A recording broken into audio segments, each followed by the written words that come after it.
All right, folks, welcome back. So we are going to do a brief review.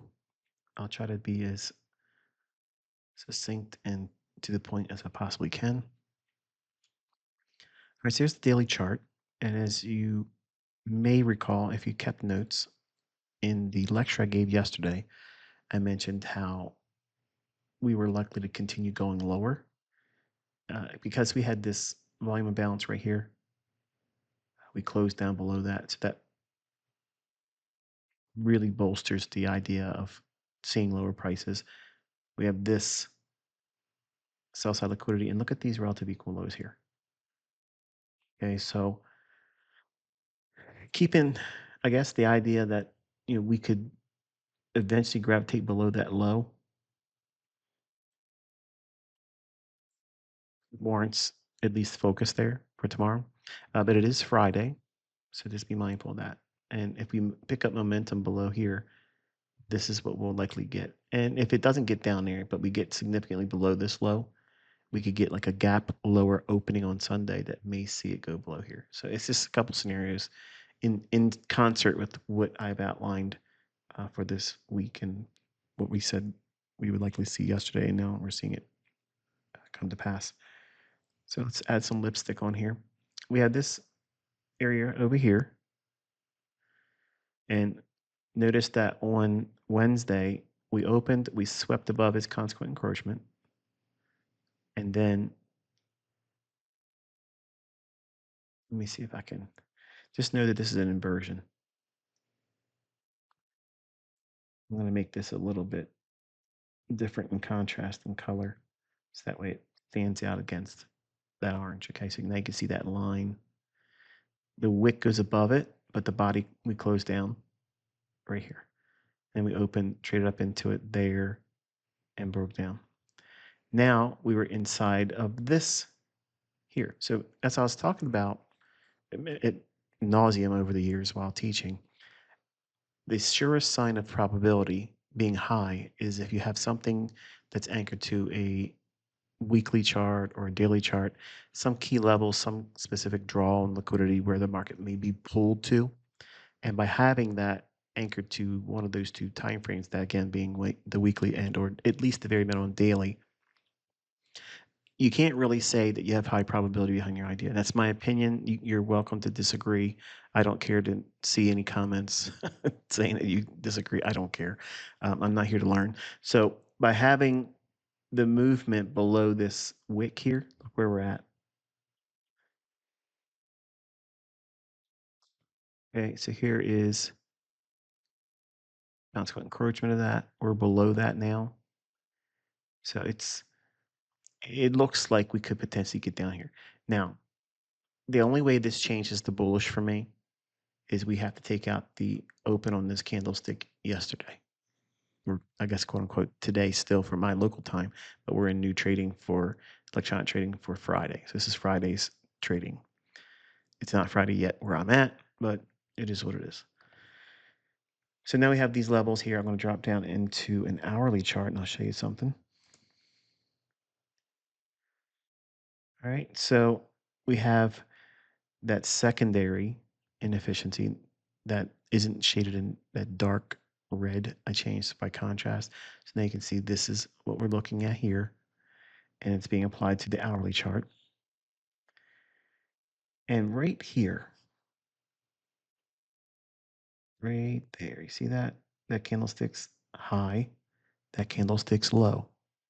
That buy side imbalance, sell side inefficiencies from Wednesday at noon Eastern time. You see that? During the recording of my execution this morning, I barely got online just to get it. Like I wanted to trade in the first percent of fair value gap, which I'll show you in a moment what that is. That would have been the better fill. I would have built a larger position and then pyramided in the area where you actually watch me take the initial entry short. But it is what it is. Sometimes you can't be there when it needs to be done.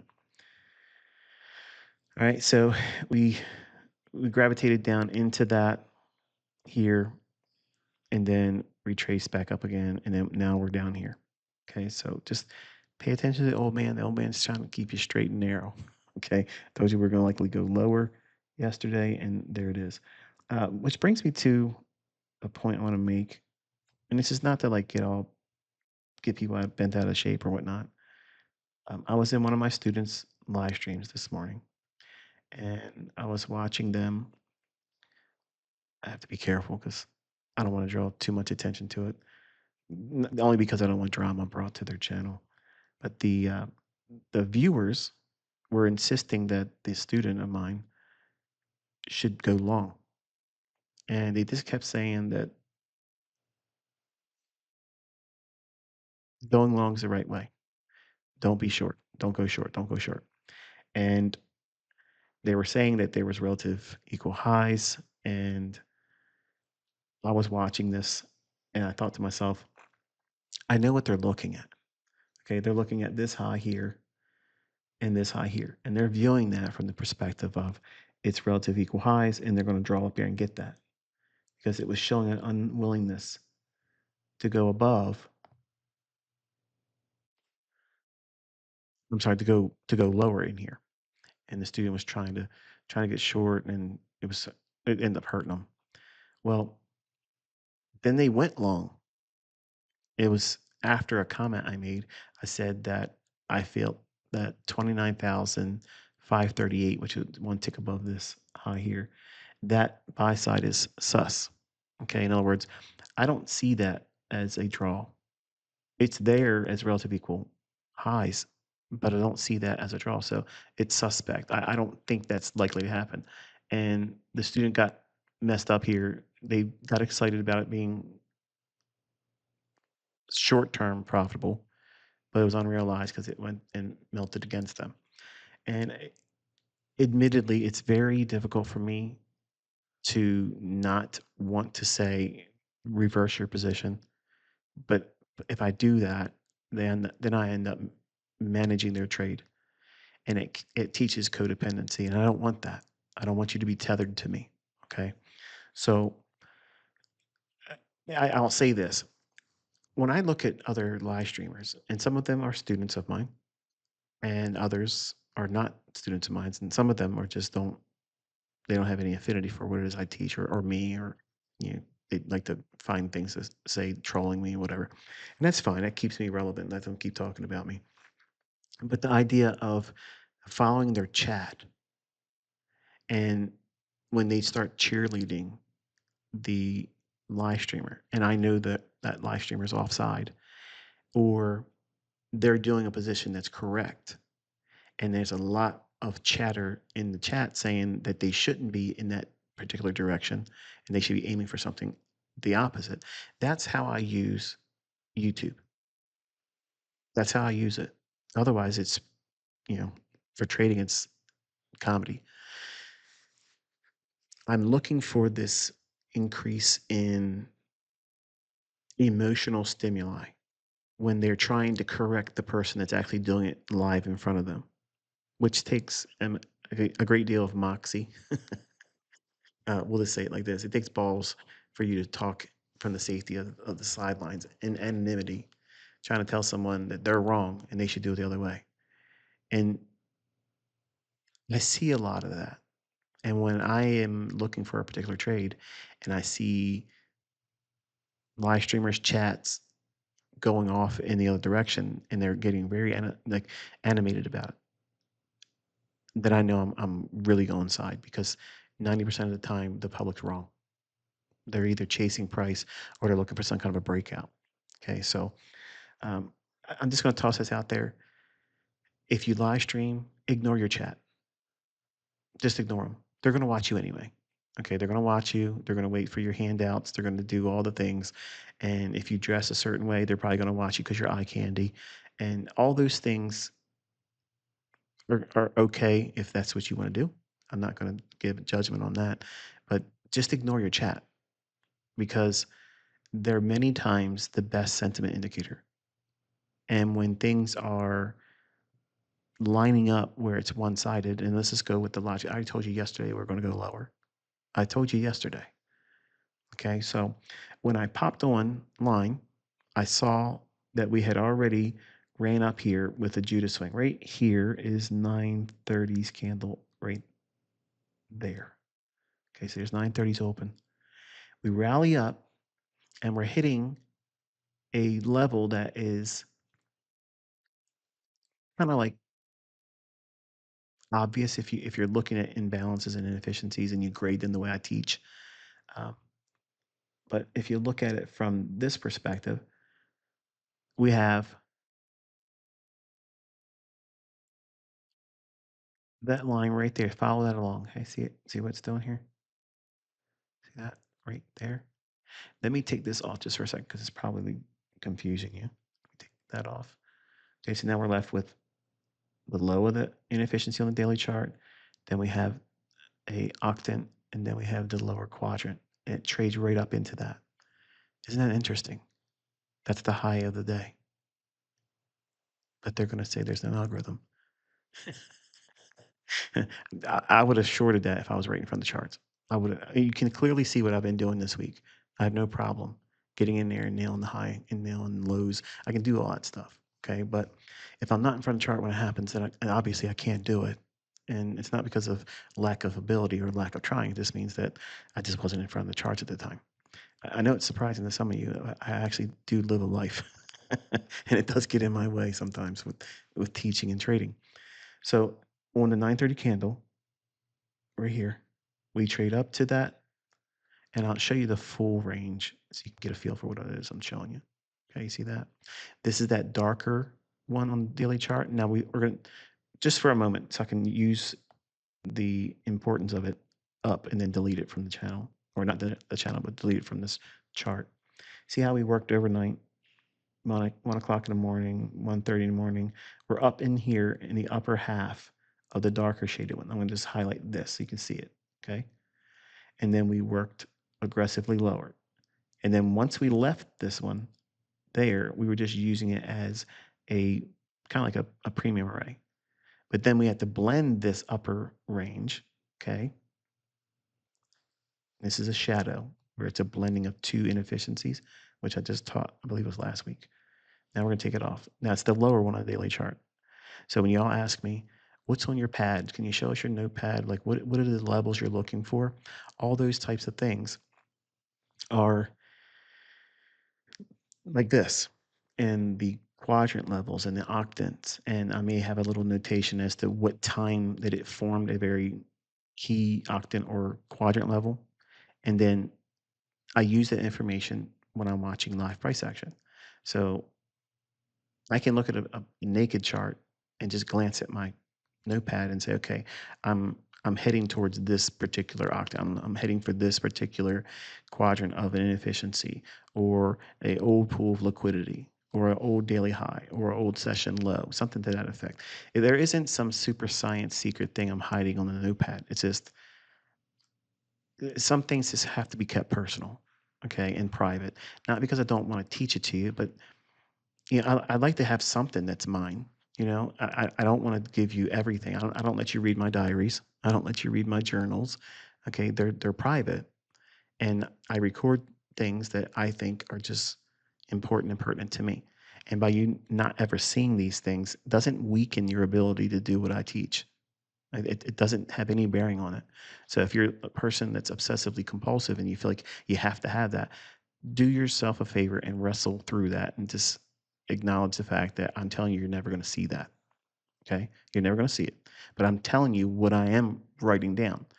But if I write these things down and I show them to you like on a day by day basis, you're going to try to build a model around the notations that I'm writing down. And it's going to be a distraction. It's going to make you chase things and you won't develop. You won't have your own unique organic experience of creating your own model. And that's what I'm trying to cultivate in you as a student. So anyway, we gyrated around in here around the consequent encroachment of the lower daily inefficiency. That's this one that's shaded here. And we rallied up. We failed to get to the upper quadrant, worked lower, failed to get to consequent encroachment there, traded down, and then we had this rally up. This is that 930 open, okay? And it hit the lower quadrant of that daily inefficiency, okay?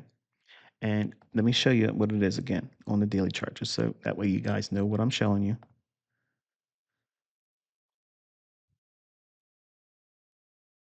It's this one here. Okay. That's what we're looking at. And this octant, this quadrant, okay, that's what's being carried over into the daily chart. Now, to show you, I'm just going to change this to yellow, so that way you can see it is in fact what I'm showing you on the 1 minute chart.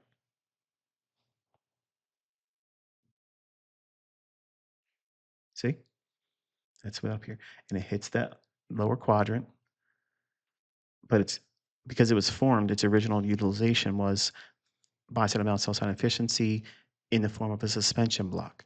So it's characteristic. If the market was bullish when it traded down into it on the daily chart, it should propel price higher. But we've wilted and went through the lower end of it. Okay. So we're in the lower thresholds of that. And we're trying one more time to mount an opportunity to go higher, but it fails to do so. At 9:30, hit it. I would have shorted that right there. On first touch of that, I would have been all over it right there. I would have nailed that. And then I would have added more in here. And I know sometimes when you're brand new, or if you haven't been around and watched how the old man executes on his trades, you listen to something like that and you're thinking, yeah, right, buddy. Hindsight, here you again, right? Um, but I think I've earned the right to be able to say that because I've done many executions and explained this stuff in advance where it's going to go and then showed you how I glad hand what price at the right time. And it's just brilliant delivery. And authorship grants me that. But the drop here, look what happens. We get the first displacement below that low, and this is first percent of fair value gap. Its first utilization is what? Bearish. So if it comes up into that, we were banging around in here, going crazy. And when we get closer to the 11:30 time, right here, this is where the lunch macro tends to have a strong effect. And you'll see the pullback into a higher low that formed at 10 o'clock. Okay, we'll go over that in a second. But here, I want you to see what I was looking at. Because we hit that level up here, now I'm going to take the fibs off because it's already accomplished the method. And I'm going to take that box and range off. So now you know what this was. That was the daily suspension block. It trades up to its lowest quadrant. No extra stuff, no gimmick things, no candlestick. Look inside the candlestick and see what orders were bought and sold. We don't need to know all that. Okay. On the hourly chart, when it was trading up here, because I saw everything naked, I had to draw this out on my phone. That's why you'll watch in the recording. This populates without me moving my mouse because my mouse is sitting up here like this, like it always does, showing you that it's not market replay. So I'm trying to hurry up and get the drawing to appear over here because I'm managing it from my phone. So everything I do on my phone will populate on the chart while I'm recording execution. Again, showing you that it's not 17 laptops because whatever annotation I would make on one is going to populate on all of the charts I'm looking at. Okay, so unless I don't have it showing on the specific time, sometimes you got to go in the settings and show visibility okay on this time frame, but not another time frame. But I wanted you to see it appear, and I drew out the 1 minute BISI, buy side and balance sell side efficiency, which we showed on the hour chart just a little bit ago. And then I annotated showing you what it was anchored to and where it came from. That's Wednesday or yesterday's 2 p.m. Eastern time, 60-minute or 1 hour buy side and balance sell side efficiency. So I'm framing 2 points of reference. Premium, which was the lower quadrant of the daily suspension block, and then down here. Okay. I was off because it went one more time lower than that.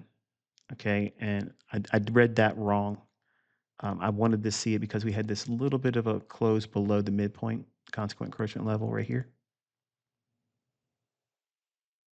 See how we closed just a little bit below the midpoint line? I felt confident at the time that where I had my stop, it would get close to it, but not take it out. but it ended up going there and went a little bit higher, and then one more time wiped out that low. So, it is what it is. Um, it's user error, and I just read it wrong. But the market then traded back up through and back up into first percent to fair value gap. It spent a little bit of time in here. This is time distortion. And then we wait for this false run here. And it was right at the same time where everybody in the chats that I'm watching, they're all saying it's a bull flag or it's going to continue going higher. It's, it's failing to go lower. So it's going to go up here where these highs are. It's going to take out the 930 high. Okay. Everybody in retail chat was at this moment saying it's going to go higher. And I posted in a student, well, I mean, I'll say it, who cares? I posted that 29,538 buy side is suspect. So it's not likely, even though you see it as relative equal highs on the chart like that, it doesn't mean it's going to go there. Why? Because the market's weighted. It's going to be heavy. Okay. And this is all outside the scope of this fair value gap that's bearish. So how do you get back in sync with it? Well, you got to give it a chance to take out buy side here. And then once we close below it again, that resets first utilization. That's the part where you write that down, folks. Okay. First utilization is when a PD array forms. We went below this low, it displaces below that low. That validates this as a bearish breaker. Okay, so you have several things here. And then we're culling outside the line. So you don't do anything with this inefficiency because we're bearish. I told you yesterday we're going lower. So this has to be recalibrated to swinging back in sync with looking for lower prices off of it and acting as a premium array. The way you get that information and it validates it is you have to submit to yourself to time and wait for a close below it like it does here. After it takes a short-term pool of liquidity that's opposing it. What would be that? That's this high here. So that's a turtle soup. It validates this and puts it right back in sync as in play. That it's going to be used as a premium array. This is a mohawk. We already know that that's permissible. But look what's going on. We're going up in here. We got a little bit of body above the midpoint, and then we get this little bit of wick. As soon as it does that, when you see these candlesticks right here, it's the same thing that's occurring down here. See how the bodies were just below consequent encouragement of the 1 hour BISI?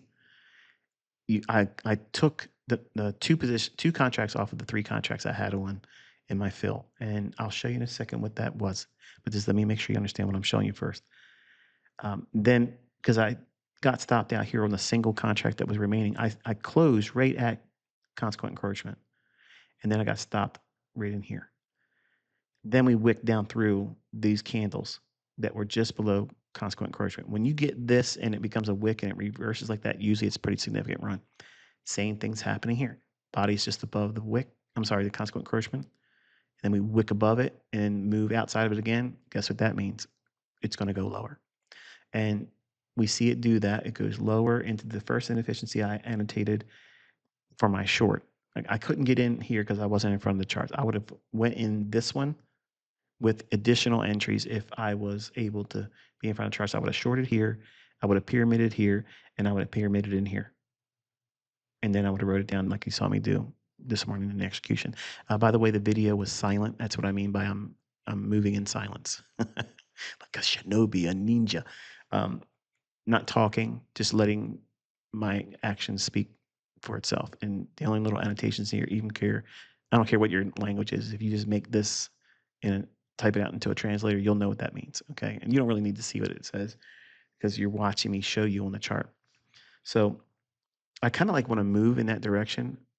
Like I want to have a playlist where I'm not talking. Like I just want to execute and let you guys see the poetry in motion. But the old man, putting it to task. And I'm sure there's going to be people that's going to complain, but I can't make everybody happy. So we moved lower here, validating and setting things back in motion for this to be a valid bearish first percent of fair value gap. We get that wick and rejection away from that. Okay, so now it's done deal. Okay, All things need to stay below consequent encouragement of first percent fair value gap. Body stay below. Wicks, that's fine. But look what time it's doing it. When lunch macro should begin. Start pulling that down into what? A 10 o'clock low. 10 o'clock is there. So there's your low. So lunch macro is going to target this low. Okay. We get it right there. Beautiful. Here, what I saw was it was trading down like this. I'm like, okay, I see this. I know I'm going to get an entry in here. Where I'm going to fill in at that short, I don't know. But we're going to show you here.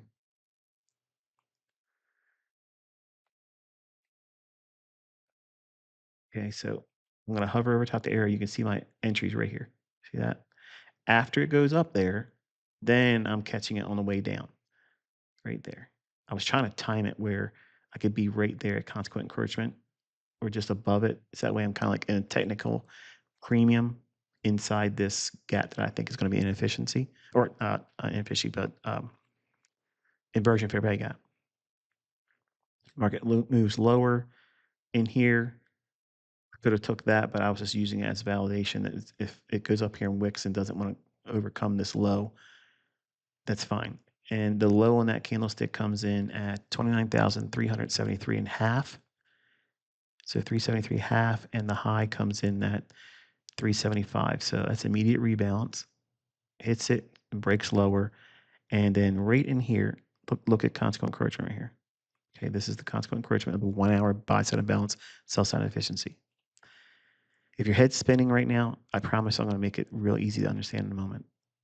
But I'm closing that out as it's hitting consequent encouragement, and then I'm stopping on the stop loss that I put just at this candlestick's open.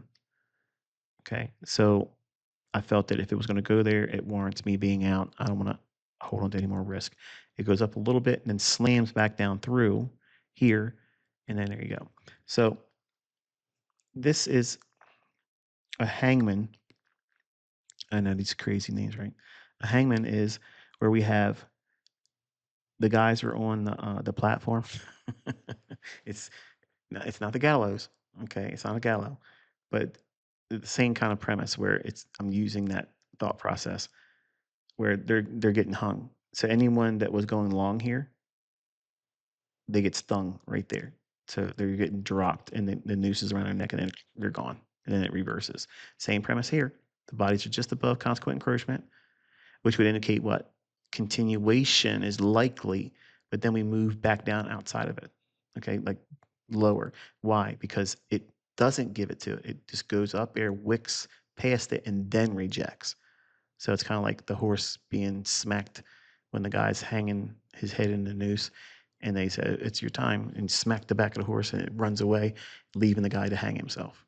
Okay, well, he's not hanging himself, he's being hung. So that's the hangman. Okay, this little wick above, when the criteria is the bodies are suggesting maybe continuation, but then we get this, then it's done. It's over. You don't need a Steve Nielsen type thing. It's not a doji. It's other logic being there. Okay, there's lots of times you'll see supposed dojis like this. It had no bearing on moving lower. It just means that there's a wick there, and you can use that for discount sensitivity and look for it to go higher while inside this candlestick. So anyway, that's another discussion for another time, but I figured I'd give you another PD array. And I ended up, because I got these two contracts lower where I had initially put my exit on the limit, which was just targeting right below.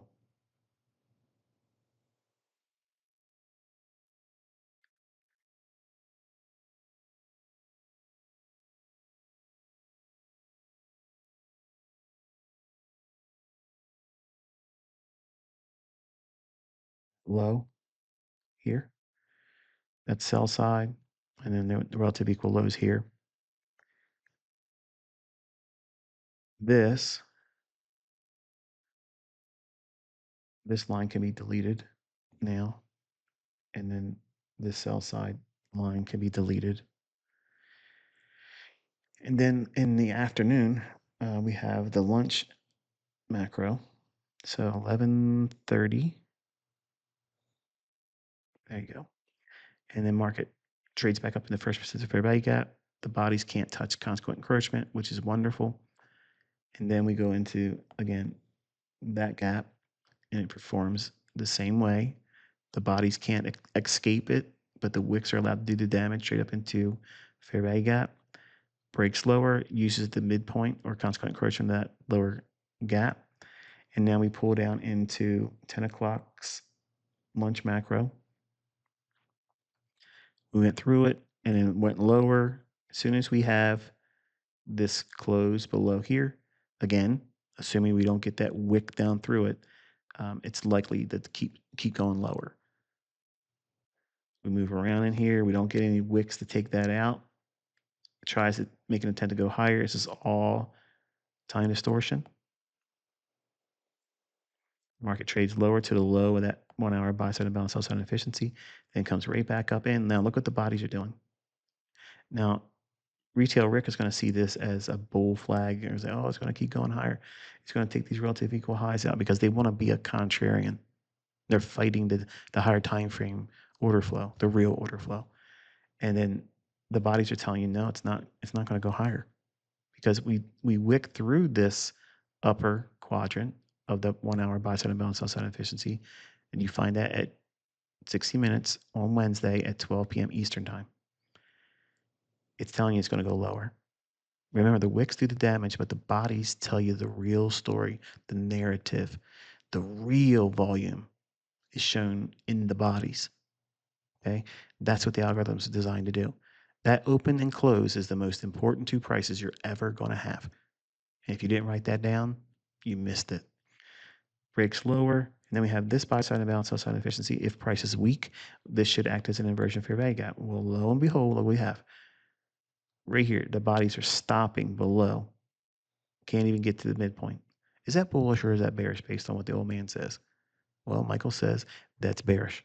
And the market breaks down, comes right back up to the low of this inefficiency, and breaks and falls out of bed. Comes right back up, touches the low of that inefficiency one more time, and it's happening at 4 o'clock. And then we went into this bit of business, and we have new day opening gap. Sell side is right below here. We went through that, relative equal highs formed, broke through, and now we're down here. The next bit of business is 28,909.75. So it could happen during Asia tonight. You could do it in London. It could retrace and come up here and knock out these highs and then go for it tomorrow morning. Either way, that's the next significant pool of liquidity. If it goes down here, I'm content. I'm not interested in looking for anything else or calling anything. I think I've had a really good technical week with you all. I showed a lot of things and you watched it come to fruition. I did a lot of executions, not a lot, but I did enough executions based on the things I was telling you that the market should do or shouldn't do. And that should be an encouragement to you. And if it wasn't, it's because you haven't been around long enough to recognize what you should be impressed with. The algorithm is impressive. The precision is impressive. The details and the logic that I'm teaching, the language that I'm teaching you, so that way you understand what I'm speaking. Once you get that, things will start happening quicker. And the only way you learn the language is by just systematically placing yourself in the lectures and listening, watching me cover, because the logic's not changing. Okay, I'm not twisting and contorting the logic and making it different all the time. I may be teaching things in greater detail and depth, but the logic still remains. And it's up to you whether you're going to put the time in. If you don't, it is what it is. But hopefully this was helpful to you and insightful. And until I talk to you next time, Lord willing, be safe.